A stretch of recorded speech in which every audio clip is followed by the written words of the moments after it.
গতকাল একটা মামলার রায় হয়েছে। আমরা মনে করি এর মধ্য দিয়ে মজলুমানের কান্না কিছু হলেও থামবে ইনশাআল্লাহ। স্বজনহারা পরিবারগুলো সাময়িক কিছু সান্ত্বনা পাবে। তবে আমরা মনে করি এই বিচারের মানদণ্ডেই উত্তীর্ণ হয়েছে, কারণ বিচার ছিল স্পষ্ট, খুলাসা, লাইভে এই বিচার সম্প্রচার করা হয়েছে। এটা কোনো গোপন বিচার ছিল না।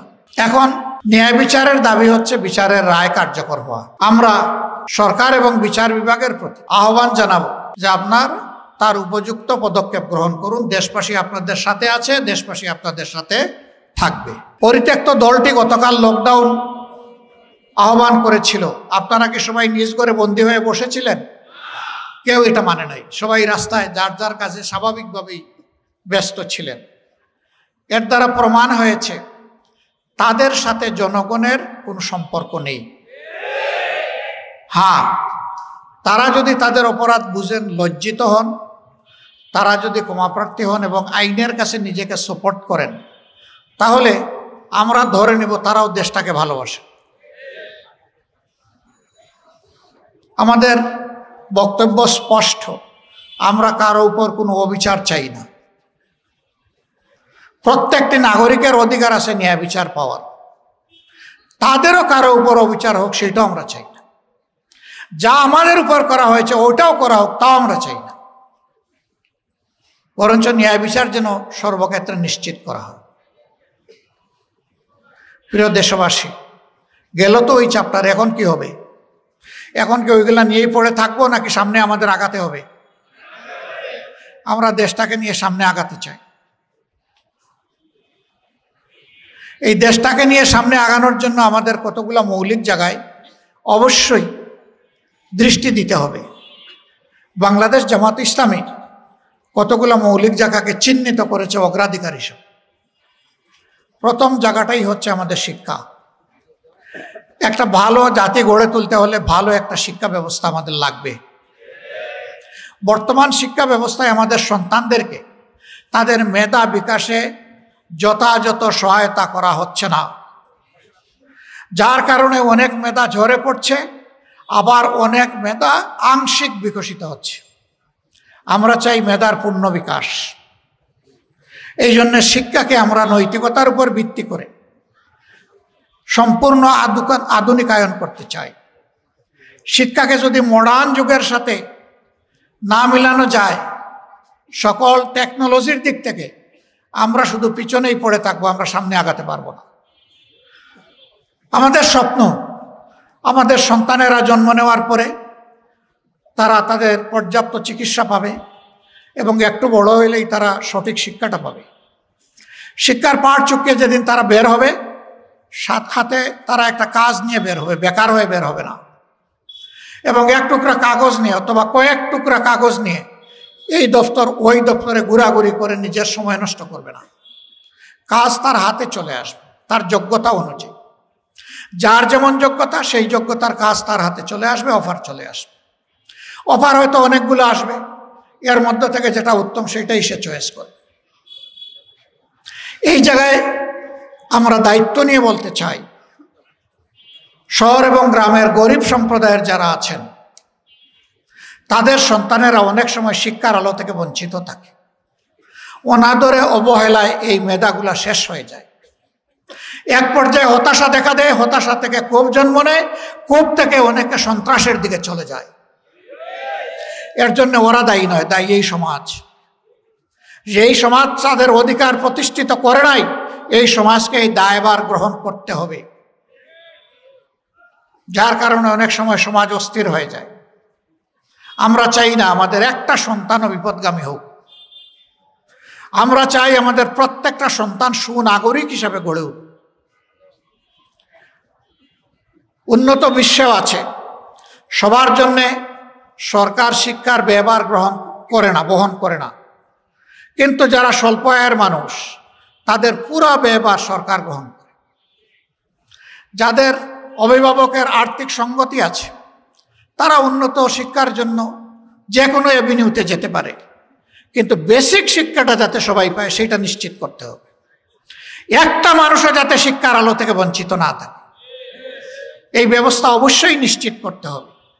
এরকম শিক্ষা যদি সমাজে নিশ্চিত করা হয় তখন আর ওই 100 তালা আর 1 তালার ব্যবধান থাকবে না, এই ব্যবধান কমে আসবে। আমাদের মূল সাবজেক্ট পিছিয়ে পড়া জনগণ, বঞ্চিত মানুষগুলো, নারী হোক পুরুষ হোক, তাদের নিয়েই আমাদের মূল কর্মসূচি। তাদের জীবনমান কেমনে সামনে এগিয়ে আনা যায়। যাদের তেল আছে তাদের মাথায় আমরা তেল মাখবো না ইনশাআল্লাহ, তবে তাদের তেল কেড়েও নেওয়া হবে না, তারা তাদের তেল নিয়ে শান্তিতে থাকুক। কিন্তু যে মানুষটা সামান্য খাদ্যের অভাবে, পুষ্টির অভাবে, চিকিৎসার অভাবে, শিক্ষার অভাবে দুঃখে দুঃখে একটা কঠিন জীবনের সঙ্গী হয়ে গেছে, তাকে ওখান থেকে বের করে আনা আমাদের কাজ। আল্লাহ যেন সেই শক্তিটা আমাদেরকে দান করে।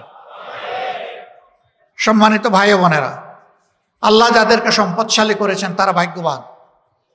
আমরা তাদের সম্পদ কেড়ে নেব না, তাদেরও সম্পদের আমরা পাহারাদারি করব ইনশাআল্লাহ।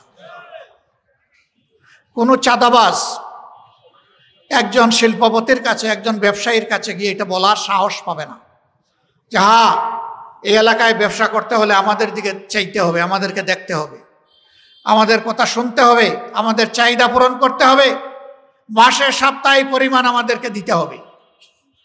বাপটা এমন যে এটা তার বাপ দাদার জমিদারি আর ওনারা এখানে ভাড়াটি আছে, এইরকম অবস্থা। আমরা এই সমস্ত সন্ত্রাসী চাঁদাবাজদেরকে সমাজ থেকে তাড়াবো, নির্মূল করব ইনশাআল্লাহ। কোনো চাঁদাবাজের অস্তিত্ব রাখা হবে না। যদি চাঁদামুক্ত হয়ে যায় বাংলাদেশ, বাংলাদেশের অগ্রগতি লাফিয়ে লাফিয়ে সামনের দিকে যাবে। এখন যে দ্রব্যমূল্য তা অর্ধেকে নেমে আসবে। চাঁদার জ্বালায় ব্যবসায়ীরা অতিষ্ঠ, উৎপাদন থেকে শুরু করে বাজারজাত পর্যন্ত, হোলসেলার থেকে শুরু করে রিটেইলার, এমনকি ফুটপাতের আমার একজন সাধারণ ব্যবসায়ী ভাই, একজন হকার, সেও চাঁদাবাজদের কবল থেকে মুক্ত নয়। আমরা তাদেরকে কথা দিচ্ছি, ভাই তোমাদের ফুটপাতে ব্যবসা করতে হবে না, ব্যবসা তোমরা সম্মানের সাথে করবা এবং সেই জায়গা তোমাদেরকে করে দেওয়া হবে ইনশাআল্লাহ। আর কোনো চাঁদাবাজ গিয়ে তোমাদেরকে ডিস্টার্ব করার সাহস করবে না। আমাদের দ্বিতীয় প্রায়োরিটি কিছু বলেই ফেলেছি, দুর্নীতির বিরুদ্ধে আমাদের লড়াই শুরু হয়েছে। এই লড়াই থামবে না যতক্ষণ পর্যন্ত দুর্নীতি একদম মাটিতে নেমে না আসছে। এখন দুর্নীতি আকাশচুম্বী, সমাজের রন্ধ্রে, রগে, শিরায়, উপশিরায়, ধমনীতে, ক্যাপিলারিতে, সব জায়গায় এখন দুর্নীতি। এই দুর্নীতির বিষ বাষ্প থেকে এই সমাজকে বের করে আনতে হবে। হ্যাঁ, আমরা জানি যারা দুর্নীতিতে লিপ্ত তারা আমাদের সামনে বাদার হিমালয় পর্বত দাঁড় করিয়ে দিবে। আমরা তাদেরকে সুসংবাদ দিচ্ছি, হিমালয়ের মহাপর্বত ইনশাআল্লাহ আল্লাহ তাআলার সাহায্যে জনগণকে সাথে নিয়ে আমরা টপকে যাব ইনশাআল্লাহ। কোনো বাদার হিমালয় পর্বত আমাদের গতি থামাতে পারবে না, আমরা থামবো না ইনশাআল্লাহ। সম্মানিত ভাইরা, এরপরে আমাদের অঙ্গীকার, সমাজে ন্যায় বিচার নিবৃতে কাঁদে। বিশেষ করে নিরীহ মানুষ কোনো বিচারই পায় না, বরঞ্চ অবিচারের শিকারে পরিণত হয়। সকলের জন্য সকল পর্যায়ে ন্যায় বিচার সমভাবে নিশ্চিত করা। বিচারের ক্ষেত্রে কারো মুখ দেখে কোনো বিচার হবে না।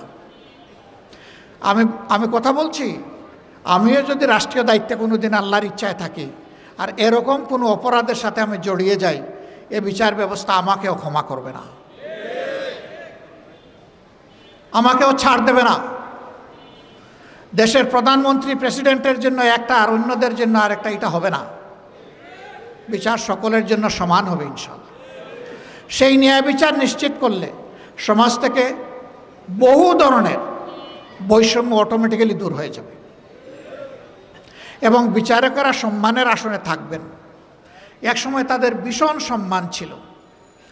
সাধারণ একজন ম্যাজিস্ট্রেটও তিনি সাধারণ বাজারে ঢুকতেন না, সাধারণ মানুষের সাথে মিশতেন না।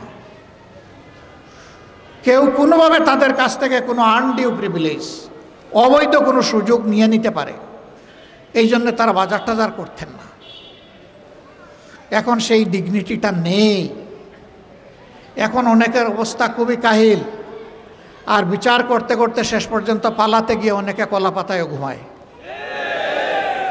ঘুমায় না? কেন অ্যাপিলেট ডিভিশনের একজন বিচারপতি সর্বোচ্চ সম্মানের জায়গায় পৌঁছার পরে কেন তাকে অপমানিত হতে হলো? জাহার আল ফাসাদু ফিল বাররি ওয়াল বাহরি বিমা কাসাবাত আইদিন নাস। জলে স্থলে অন্তরিক্ষে যা কিছু বিপর্যয় সব কিছু মানুষের হাতের কামাই। যে যা কামাই করে আল্লাহ তাআলা তাই তাকে দান করেন। সম্মানিত ভাইরা, আমরা এই জায়গায় চেষ্টা করব আল্লাহ তাআলার দেওয়া বিধানের ভিত্তিতে সমাজে ন্যায় বিচার প্রতিষ্ঠা করা।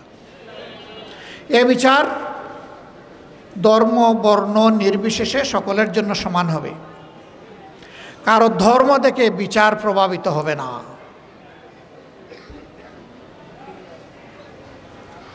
আলী করমুল্লাহ ওয়াজহু, তিনি ইসলামের চতুর্থ খলিফা।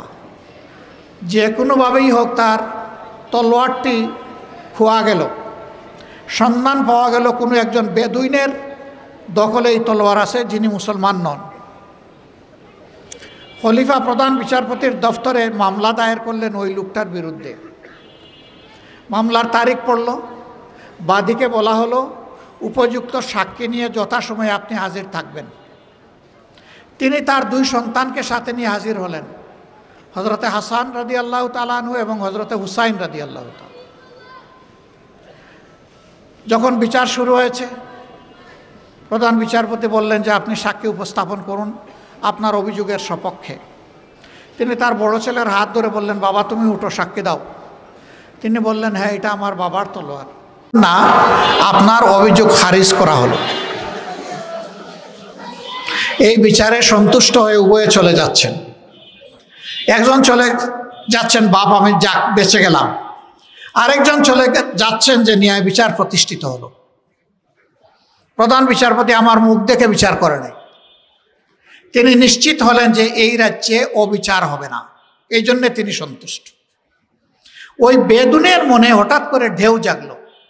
সে দৌড়াইয়া এসে আবার বলল, মাননীয় প্রধান বিচারপতি আপনি কি অভিযোগকারীকে আবার একটু ডাকবেন? কেন? বলে আমার একটু কথা আছে, আমি একটু সারেন্ডার করতে চাই। ডাকা হলো। আসার পরে বললেন, তুমি কি বলবে বলো। সে বলবো যে আমি প্রভুর নামে সাক্ষী দিয়ে বলছি এই তলোয়ারটা আমার নয়, এটা খলিফার তলোয়ার। আমি এই তলোয়ার এনে দিচ্ছি, এই তলোয়ারটা উনার হাতে দেন। তলোয়ার যত জায়গায় আসলো, প্রধান বিচারপতি এটা খলিফাকে দিলেন। খলিফাকে দেওয়ার পরে তিনি বললেন যে অভিযুক্ত ব্যক্তিটি সত্যের সপক্ষে দাঁড়ানোর কারণে আজকে আমি তাকে এটা উপহার দিলাম। আগে সে চুরি করেছিল, এবার তিনি উপহার দিলেন, কারণ সে সত্য কথা বলেছে, সত্য স্বীকার করে নিয়েছে। তার শুধু তলোয়ার ফেরত না, তার কিন্তু শাস্তি হওয়ার কথা চুরির দায়ে। This is the beauty of Islamic jurisprudence. ইসলামের বিচার ব্যবস্থার এটাই হচ্ছে সৌন্দর্য। কাউকে খাতির করবে না, এখানে খলিফাকেও খাতির করবে। খলিফা বলতে পারতেন, কেন আমি এই রাষ্ট্রের খলিফা, আমাকে বিশ্বাস করেন না? না, এটা বলার তার কোনো অধিকার নেই। তাকে ইসলামের সাক্ষ্য আইন মানতে হয়েছে। আমরা সেই ন্যায় বিচারটা এই দেশে দেখতে চাই। আপনারা কেউ দেখতে চান? এটা তো দুর্বল ইনশাআল্লাহ হলো। আপনারাও দেখতে চান? তার মানে সবাই চাই ন্যায় বিচার। কে না চায়? সবাই চায়। আমাদের তৃতীয়, আমরা জনগণের সম্পদ জনগণের কাছে ফিরায় আনার লড়াই করব ইনশাআল্লাহ। কতটুকু পারবো জানি না, কিন্তু লড়াই আমরা করব। 2 নম্বর, ভবিষ্যতে আর কোনো দুর্বৃত্ত জনগণের সম্পদে যাতে হাত না দিতে পারে তার ব্যবস্থা করা হবে এবং দুর্নীতির জড় কেটে দেওয়া হবে ইনশাআল্লাহ। সম্মানিত বন্ধুগণ, এরপরেই আমাদের অবস্থান হচ্ছে বিভিন্ন দেশের সাথে আমাদের সম্পর্ক। আমাদের কথা সাফ, একেবারেই সাফ, যে আমরা সকল দেশের সাথে, সভ্য দেশের সাথে বন্ধুত্বপূর্ণ সম্পর্ক রক্ষা করব, কিন্তু কারোই প্রভুত্ব আমরা মেনে নেব না। একটা স্বাধীন দেশ যেভাবে তার স্বাধীন পররাষ্ট্রনীতি থাকার কথা, ইনশাআল্লাহ সেই স্বাধীন পররাষ্ট্রনীতি আমরা গড়ে তুলব ইনশাআল্লাহ। ব্যবসা বাণিজ্যে, চাকরি বাকরিতে আমাদের বোনদের অংশগ্রহণ কেমনে হবে? এখন যেভাবে হচ্ছে তার চাইতে আরো ভালো হবে ইনশাআল্লাহ। তার চাইতে ভালোর মানে কি? তার চাইতে ভালোর মানে হচ্ছে যে সমস্ত পেশায় দায়িত্বে তারা নিয়োজিত আছেন সেই জায়গায় তাদেরকে সম্মান দেওয়া হবে এবং তাদের পূর্ণ নিরাপত্তা নিশ্চিত করা হবে।